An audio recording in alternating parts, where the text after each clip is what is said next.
So, Radhe Radhe everyone, I am Bhavna Goyal and welcome back to your channel. I know I am super late, but मेरे घर पे शादी थी and I am busy, so आज से मैंने पढ़ना शुरू किया है now for the RRB PO mains. तो ये वीडियो होने वाला है जो IBPS PO मीन्स का स्कोर कार्ड आया उससे रिलेटेड। ये वाला जो मीन्स था मेरा नहीं हुआ था, तो जो स्कोर कार्ड है वो आ चुका है। एंड स्कोर कार्ड तो मैंने देख लिया था, बट मैंने सोचा अब शेयर कर देती हूँ आप लोगों से। सो आज मैंने ढंग से देखा था स्कोर कार्ड कि क्या मैंने किया था, देन कितने अटेम्प्ट किए थे, कितने नंबर आए थे, सब कुछ मैं इस वीडियो में आपसे शेयर करूँगी। सो एग्ज़ाम देखो 12 अक्टूबर 2025 को हुआ था हमारा 8 AM पर। एंड अगर मैं बात करूँ, सबसे पहले रीजनिंग की बात करती हूँ। पहले मैं अपने अटेम्प्ट बता देती हूँ। अटेम्प्ट मैंने जो किए थे, देखो 1 मार्क के मैंने 5 किए थे और 2 मार्क के मैंने 9 किए थे। टोटल 23 मार्क्स का अटेम्प्ट किया था मैंने। ठीक है, ये रीजनिंग का एक सब्जेक्ट का आपको बताऊँगी मैं। एंड जो मार्क्स थे मेरे रीजनिंग में वो है 21.75। सो रीजनिंग में तो ठीक है, इतने मेरे कट नहीं हुए हैं। सो रीजनिंग में इतने, अब मुझे ये याद नहीं है कितना क्या क्वेश्चन मैंने क्या किए थे। आई थिंक क्रिटिकल रीजनिंग मैंने की थी इसमें। बाकी आप चाहें तो एनालिसिस वीडियो रखा है मेरे चैनल पे, वो आप देख सकते हैं। Then let's talk about the GA। So GA में आप मेरे अटेम्प्ट देखेंगे तो मैंने 1 मार्क के 9 अटेम्प्ट किए थे और 2 मार्क के 3, तो टोटल मैंने 15 मार्क्स का अटेम्प्ट करा था। लेकिन जो मैंने मार्क्स देखे हैं GA में, लिटरली मैं शॉक्ड हूँ इतने, क्योंकि मैंने तुक्के वाली जो चीज़ होती है वो शायद मैंने ज़्यादा नहीं लगाई थी जितना मुझे याद है। बट पता नहीं, हो सकता है गलत हो मेरे या क्या हो, कुछ एजम्पशन तो हम कर ही नहीं सकते हैं। सो आप मार्क देख सकते हैं, जो मार्क्स है मेरे, मार्क है इसमें, वो है 4.75 GA में। सो 1 कट ऑफ गया इसका, कम तो बहुत है बट ठीक है, अब तो कुछ कर भी नहीं सकते हैं। एंड हाँ ठीक है, GA में अपन और मान लेते, लेकिन मैं सबसे ज़्यादा डिसअपॉइंटेड हूँ मेरे इंग्लिश। सबसे ज़्यादा तो मैं मैथ्स के मार्क्स से हूँ एंड देन इंग्लिश। अगर let's talk about the English सब नाउ। इंग्लिश की अगर आप बात करें, आप सब मेरा स्कोर जो है वो 14 है, आप देख सकते हैं। लेकिन अगर मैं अपने अटेम्प्ट्स की बात करूँ तो मैंने अटेम्प्ट किए थे 24 मार्क्स के, और इतने गलत होना इंग्लिश में मुझे डेवास्टेटिंग लग रहा है कि यार इतने गलत तो नहीं हो सकते हैं। डायरेक्ट 10 मार्क्स गलत कैसे हो सकता है, मतलब 8-10 क्वेश्चन गलत या पता नहीं क्या। सो इंग्लिश में मेरे सिर्फ 14 मार्क्स है, जो कि बहुत कम है, लिटरली बहुत कम है। एटलीस्ट आई एम एक्सपेक्टिंग कि 20 नंबर तो आने चाहिए, बाकी पता नहीं। एंड अगर हम मैथ्स की बात करें तो मैथ्स में मैंने देखो सेक्शन A में 1 मार्क के 8 क्वेश्चन थे और 2 मार्क के मैंने 6 क्वेश्चन करे थे, मतलब टोटल मैंने 20 मार्क्स का अटेम्प्ट किया था।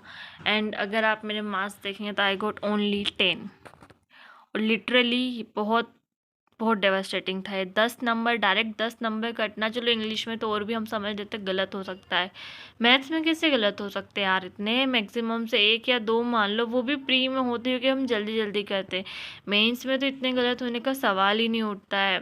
पता नहीं, 10 नंबर मैथ्स में बहुत कम है। एटलीस्ट मैं मैथ्स में से मैं तो देखो 20 ही लेके चल रही थी, क्योंकि मुझे लगता है गलत नहीं होता। फिर भी 18-19 तो मैं लेके चल रही थी कि 18-19 नंबर तो मुझे मिलेंगे शायद, बाकी पता नहीं। और अगर हम बात करें डिस्क्रिप्टिव, देखो डिस्क्रिप्टिव में अच्छा गया भी नहीं था, ना मैंने प्रैक्टिस करी थी, तो उसके लिए 8 पॉइंट मुझे लग रहा था शायद डिस्क्रिप्टिव का मेरा सेक्शनल भी नहीं निकलेगा, तो बराबर नंबर आए हैं।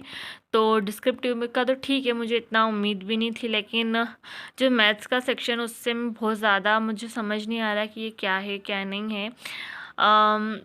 आई डोंट नो, मेरे पास कुछ बोलने के लिए भी नहीं है। सो टोटल 59.25 स्कोर है, जो कि बहुत कम है, क्योंकि मैथ्स और इंग्लिश में इतना कम नहीं होना था।